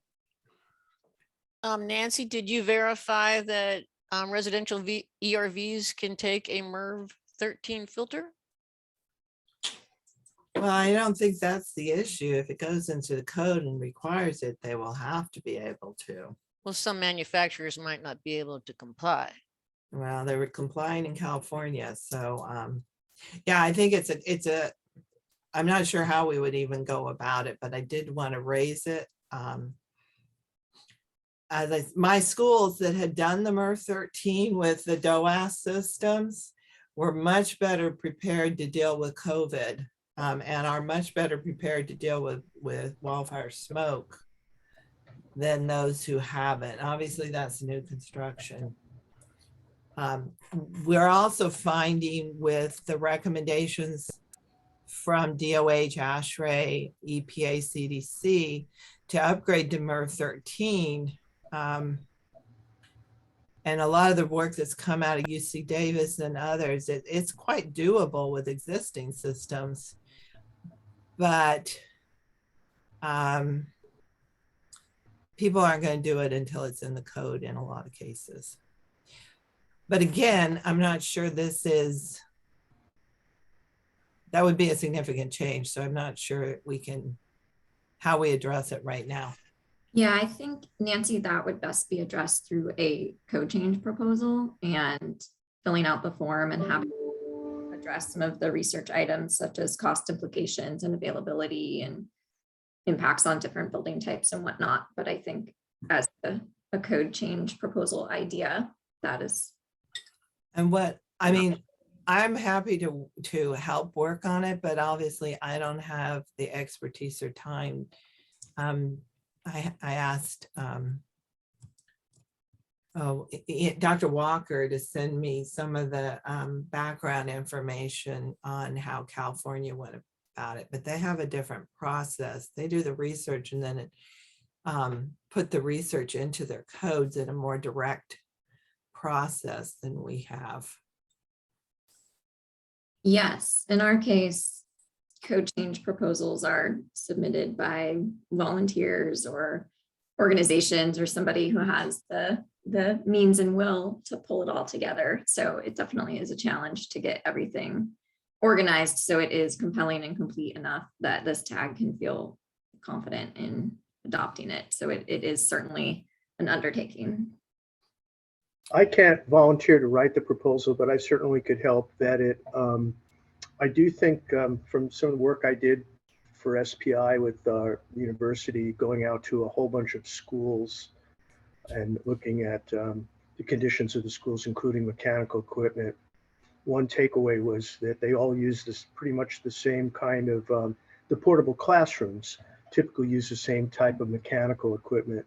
Now, whether this is a code change or SBI procurement policy or a combination of the, I know that Nancy and I talked about opportunities that could exist to require better filtration on those and also better outside air controls and things. So, but I don't have the bandwidth to jump into the school stuff at this point. I certainly will bring it up when I'm talking with the folks that make that equipment at the ASHRAE trade show.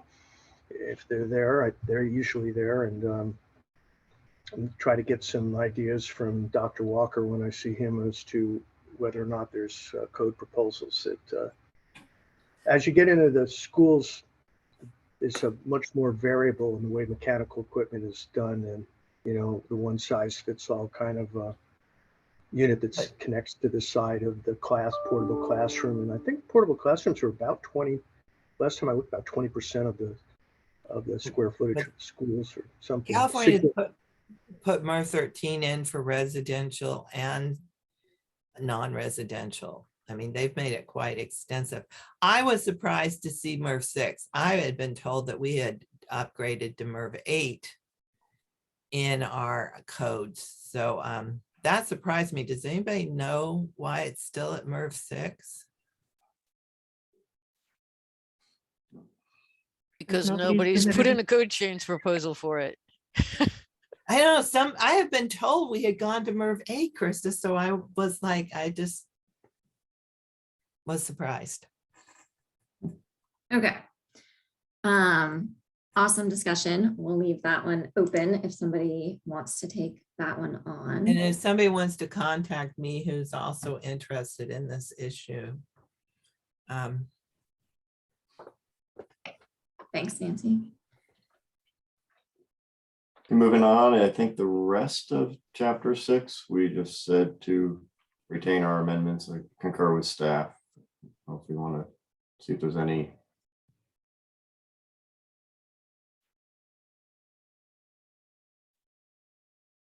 Great. Krista, do you mind just plopping adopt in all of those? So when we just kind of have this all filled out.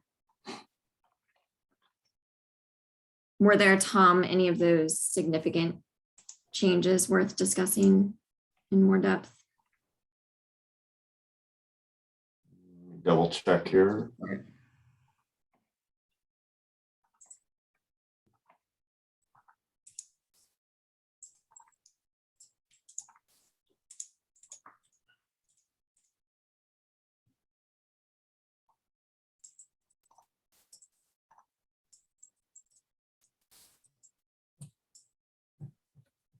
No, looks like the significant ones were 607. Yeah, those there. Shaft enclosure 60755 was marked as significant. Yeah. And that all looked fine to accept. It's on the subduct.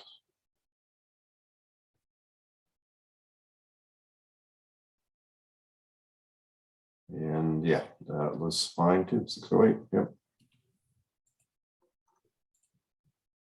So yeah, we accept all the new language, adopt.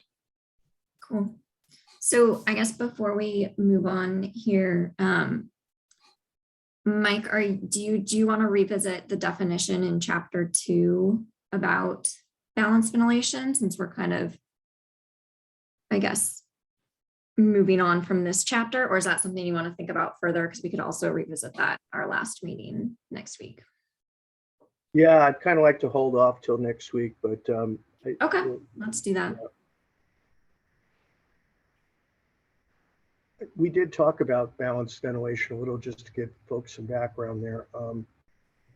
It's particularly multifamily units, whether they're low-rise or high-rise. Nancy shared with me her world of complaints that condo owners and others get all the time from lack of compartmentalization between units. And this could be seen as an energy issue. It is actually required in the energy code for certain types of non-corridor units that when you do the blower door test, the leakage doesn't just include the leakage to the outside, which is where the energy implications are, but it includes leakage to other adjacent spaces like the other apartments. So the energy code is helping to reduce somebody smoking in one apartment and smelling it in another, those kind of issues. And when you have balanced ventilation, you don't have as much of a negative impact on that. But we were talking about definitions. I think we can jump on that next time. There wasn't really anything there that I want to jump into today, if that's okay. Yeah, absolutely. Sounds good. Well, let's go ahead then and shift over to the IRC. And I think on the docket today. Great. Yeah, go ahead, Mike.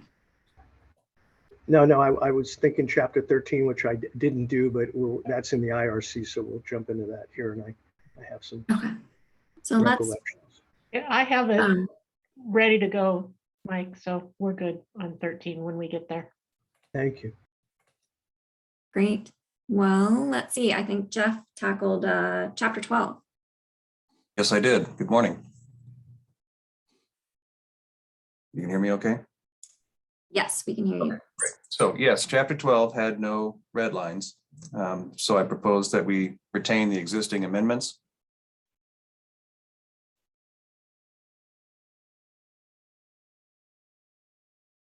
Any questions? No? Looks good. It looks like the only one there was to update some additions. Yes. Great. Well, Mike, back at you for chapter 13. Yeah, so I believe we talked about the identification and the identification.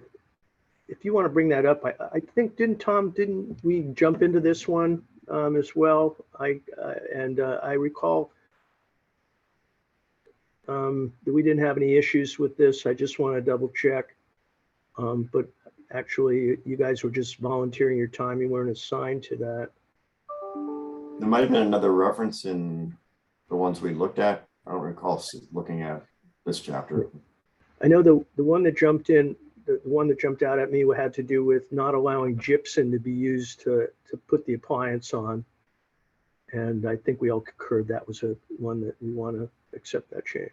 Yeah, the identification was just the requirement that every piece of pipe, tubing, and fitting had to be identified with a maker's mark. And on some of the fittings, you just can't do that. So we put in an exception to allow it to be just on the packaging.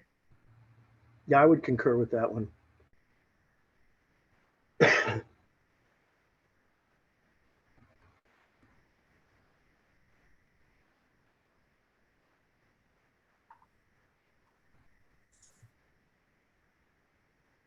Okay.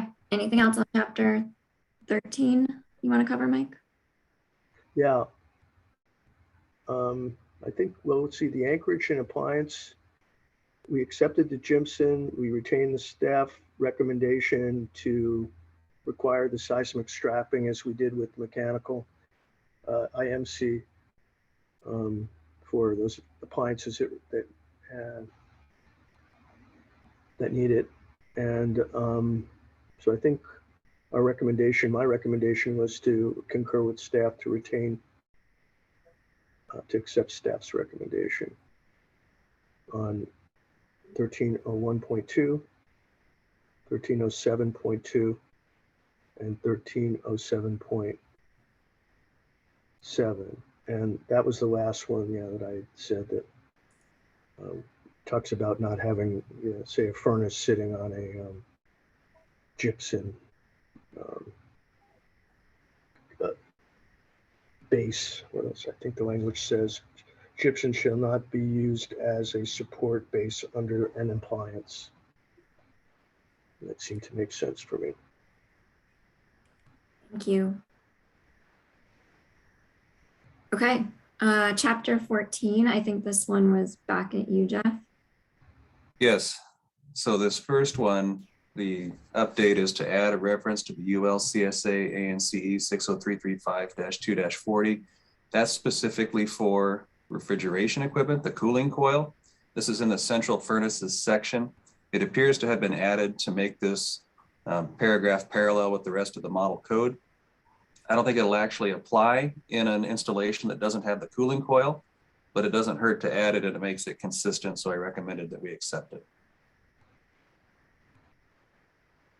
The next was kind of a common sense update to be explicit that if you have an auxiliary drain pan, that you make sure that if that pan gets water in it, you don't damage something. So you can't have an insulated piece of equipment sitting in an auxiliary drain pan such that if it got wet, you'd ruin the insulation. So this update specifically says you have to be able to suspend the drain pan under the equipment such that if it gets full of water, it doesn't wick up into either the appliance or the insulation. So I recommended we accept that one too. Finally, this insulation article, the update reduces the minimum level of insulation on these refrigerant pipes, but that appears to be in conflict with the state residential energy code. So my recommendation was just refer to the energy code and not deal with the reduction of insulation quality that was proposed in the model code. I have some history there, if you'd like, Jeff, on this. We got a number of calls and there was a bunch of discussion on the energy code hotline between the commercial energy code hotline and our residential in the city of Seattle about the R6 requirement. And for the refrigerant lines, it was talking about, the question was it the refrigerant lines part of the intent on the R6? And it was pointed out, at least for residential line sets, that, and this was from some of the suppliers like Gensco and others, that this would require more thicker insulation, which would mean that they would not be able to fit it in their line set covers.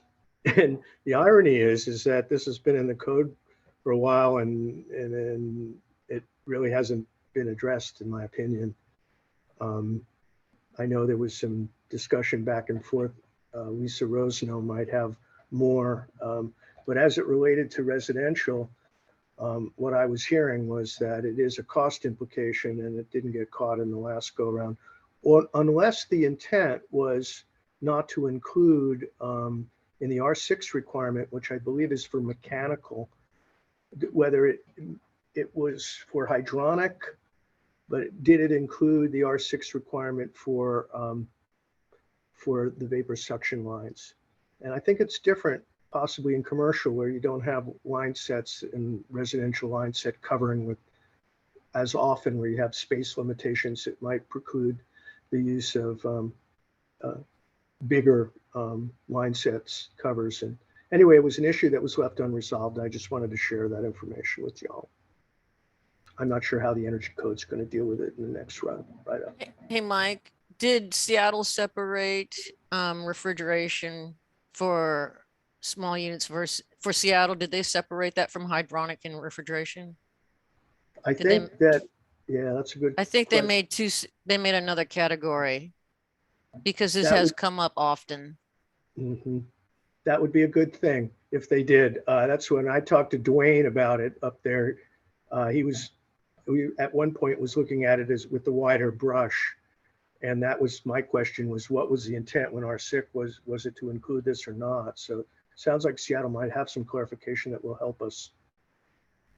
And there were clarifications adopted for or proposed, and in the proposal going forward on the commercial energy code that incorporates some of those Seattle fixes that exempts the piping within the unit, and there is some exceptions for hydronic stuff.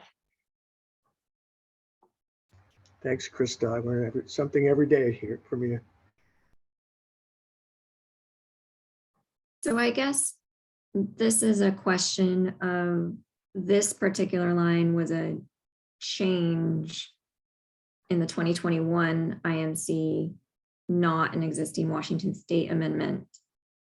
So as part of our purview right now, well, I guess it would be, if this is not already addressed in the residential energy code in the same way it just got addressed in the commercial code, do we want to, I guess, Jeff, take your advice here before the energy code has fully addressed the refrigerant piping nuances? So the way I read these two codes, they seem to be in conflict. And I felt like including this insulation requirement in the IRC was just to get it covered someplace if your state didn't have a good energy code that covered it elsewhere. But I would think if you were looking for insulation requirements, you'd go to the energy code.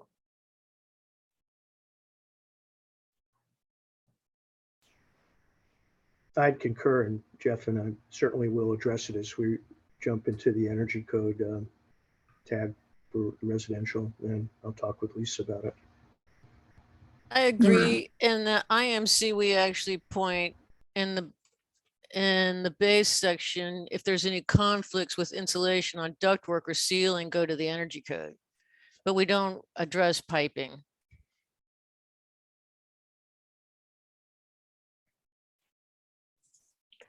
Yeah, I know there are some other conflicts in the hydronic section with the energy code requirements. So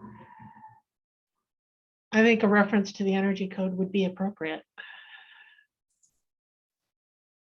And Krista, is that something we can do right now, or does that need to be a code change proposal?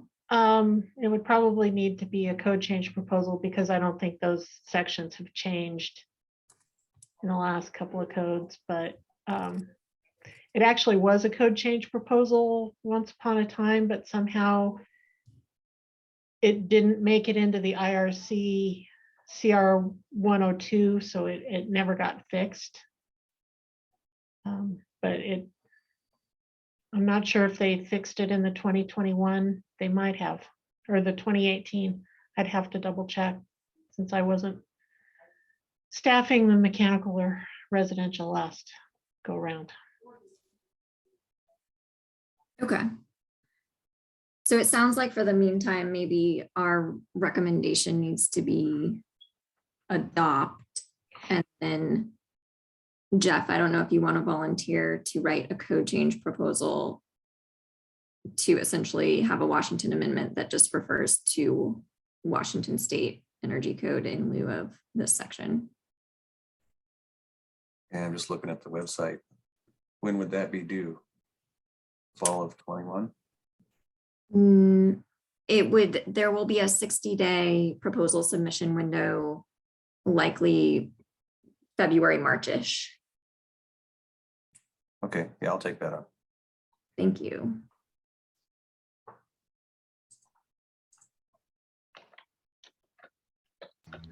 Yeah, Jeff, if you need any feedback, some more background on what I mentioned, just let me know. Absolutely, thank you.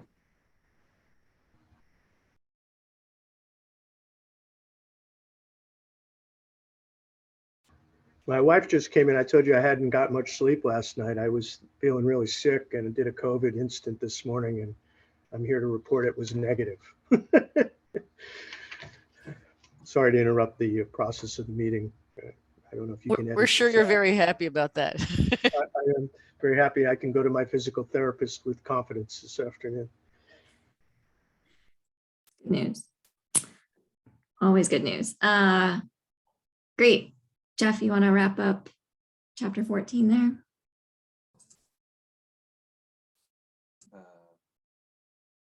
Yeah, okay. So supported refrigerant piping just stipulates that it must be supported within 6 feet of the condensing unit. Presumably they mean the outdoor unit. I think that's there so that you don't just support the piping by the unit connection. So that makes sense to me, within 6 feet.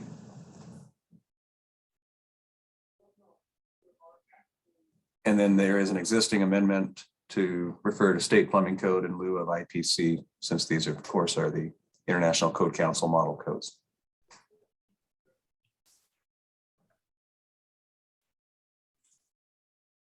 Great, thank you. Okay, I think we have on to chapters 15 and 16, which again was, let's see, 15 was Nancy and Mike. Okay, I want to thank Tom for sitting in on this one too. I believe we just pushed through it. Yeah, a lot of these were, there was an analogous proposal that we addressed in the mechanical, in the IMC. And I think that the 1502.3 termination was, and booster fans were both that, and we concurred to accept the new language. Jump in here, Nancy, if you got a different understanding, adopt. And then on the boiler, yeah, we concurred with staff on allowing outside boiler units without hoods if there's outdoor. So we're going to retain the state amendment. Exhaust openings. Yeah, this was the same discussion that we had, but there was a comment, subject does not seem accurate, item 3.2. So we might want to pop that one up because I'm, Yeah, if we could look at that. having a little bit of a brain lock here, unless Tom, you remember what this was, or Nancy. Well, just that says it's an allowance for HRV, ERV installed per manufacturer's installation instructions, and I Okay. didn't seem to actually say that in the language. Okay. That was 15.4.3.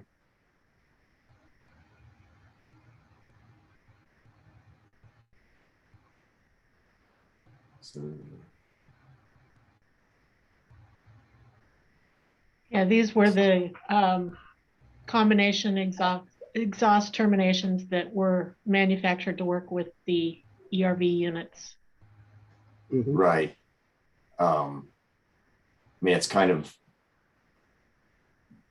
a correlation, but the subject is basically allowing the combined intake exhaust terminations. I don't know, it just says a lot. It as an allowance for HRV, ERV installed. It doesn't say that. So Tom, just changing the verbiage in the comments that Yeah, and in the spreadsheet that in it's the more about spreadsheet. allowing the combination termination fittings Yeah, that go yeah. along with HRV or ERV systems. But Aren't these the same things as they're adding in chapter 4? yeah,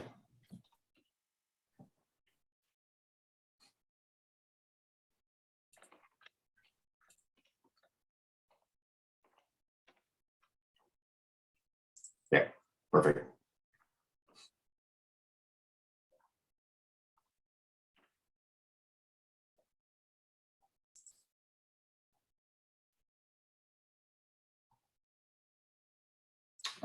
Yeah, those first two were concur. Yeah.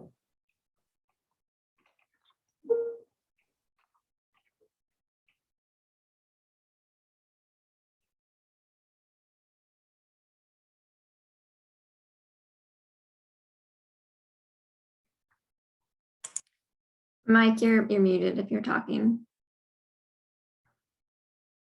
I'm so sorry. Yeah, this was similar discussion to what we had with the IMC as far as allowing an exception to 1505.4 to allow 62.2 2019. And what I heard was that was going to take a code change. So I'll have to work on both of those. Great. So you'll take that on for the IRC as well. Appreciate that. Then I think we're all right with the system controls. I think this was the one where we talked about the icon, the acceptability of labeling the controls. Oh, sorry. Yeah. That's, One of the things we talked about was that, there's a lot of folks that don't read English, and they're in housing where it says ventilation control on a switch, and that's it. And one of the biggest Achilles heels that I've found in my 35 years of doing research on residential ventilation is the gap in occupant operation and maintenance. We go back out to these homes, and now we're getting them much tighter. So this stuff is important, and I think it's going to continue to be important. We'll probably see even smarter controls out there, but this allows the icon, and I think we all concur this was.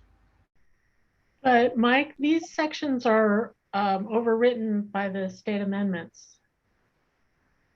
Yeah, so I think what we were concurring to modify the state amendment to allow the use of icons. You want to bring that up? I can. That would need to be done via code change proposal, though, because it's entirely different from the. Yeah, that's what we weren't sure about. Yeah.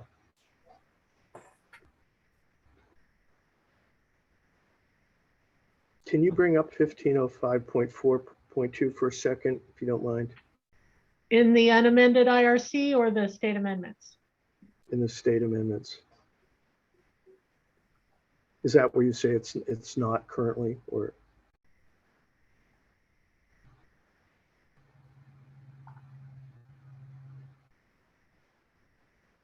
It's under labeling, I thought.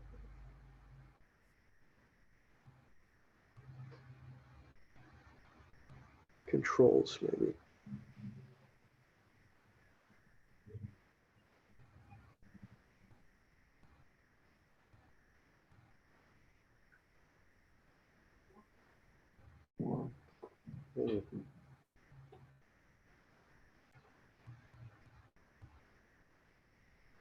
System controls.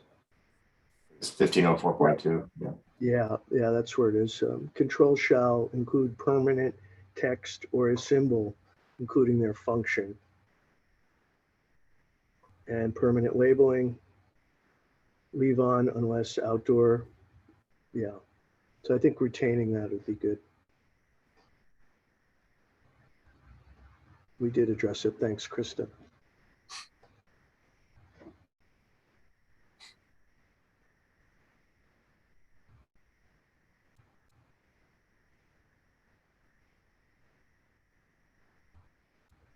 So I have a question though, Krista, on the 1505.4. I think there is some changes, if I'm reading it correctly, in the model code to like 1505.1. Okay, that's captured in the first row on the spreadsheet. And then 1505.3. Maybe just some of the stuff that got deleted. I think some of those sections are not part of the state amendment, but they're addressed in the rows above. So. Right, and that's why I took them out. Okay, perfect. Thank you.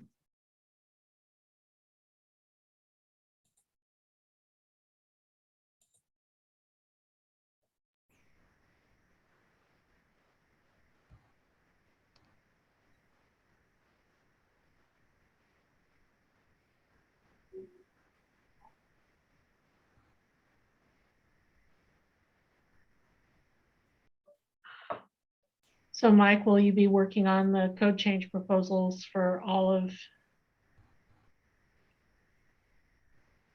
1505.4? Yeah, I need to take a look at what we just looked at. It looked adequate, but I want to double check.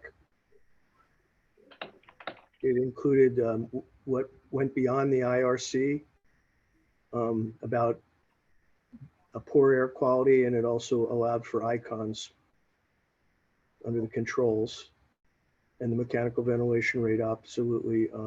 I think having the 62.2 option is something that we'd be looking to propose, not eliminating the existing state amendment.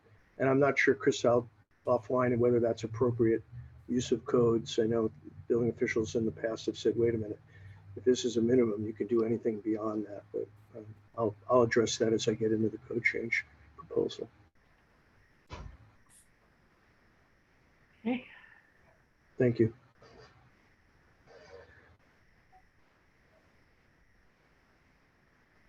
All right, duct systems. We did this one too, didn't we? Didn't we concur with staff on the amendment, but modify and include? Yeah, I was concur. Yeah.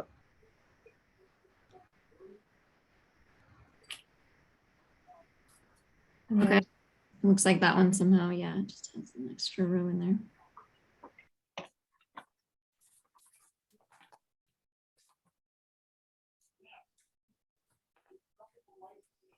And that was all on chapter 16. Mm-hmm. Great. Well, I think we made it through. Thank you to the huge lift. Mike, Tom, Nancy, Jeff, tons of work. Really appreciate it. Everybody's great comments. So I think our work today is documented here with our recommendations. And so, Krista, we should take a vote for this tag to approve our recommendations on the sections we reviewed today. Yeah. Actually, do we want to do 17 real quick and include that? Because that was pretty easy. Sure. Mhm. Yeah, we can cross off 17 if Nancy, you're ready to talk about that one. Basically, keep it the way it is. Okay, Concur with staff. great. Let's wrap that one up too. Okay, would anybody like to make a motion to approve the tag recommendations for IMC chapters 4 through 6 and IRC chapters 12 through 17? Should it be somebody other than the team that worked on it? No, it's fine. Anybody on the tag can make a motion. Okay, I move. I would second. Any further discussion? All those in favor, please say aye. Aye. Aye. Aye. Any opposed? Motion passes. Great. Krista, anything else we need to cover today? Maybe we should pull up real quick, actually, if you have it, just the task assignments for our next and final meeting. I think we will not need the placeholder meeting that we had put in after that one.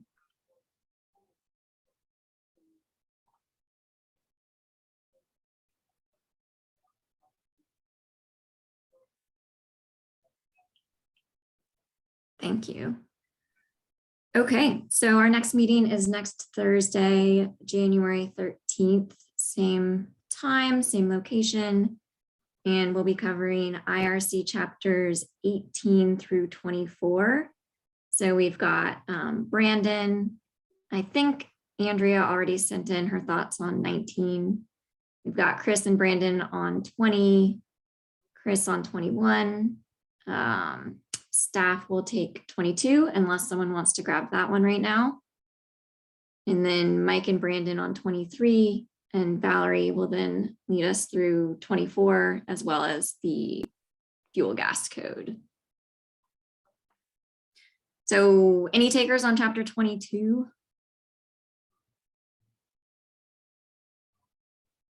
Okay. Great. Well, with that, we are adjourned. Thank you all so much, and we will see you next week. Thank you. Thanks, everybody. Thank you, everyone. Thank you. Happy and Happy New healthy. Year. Thank you.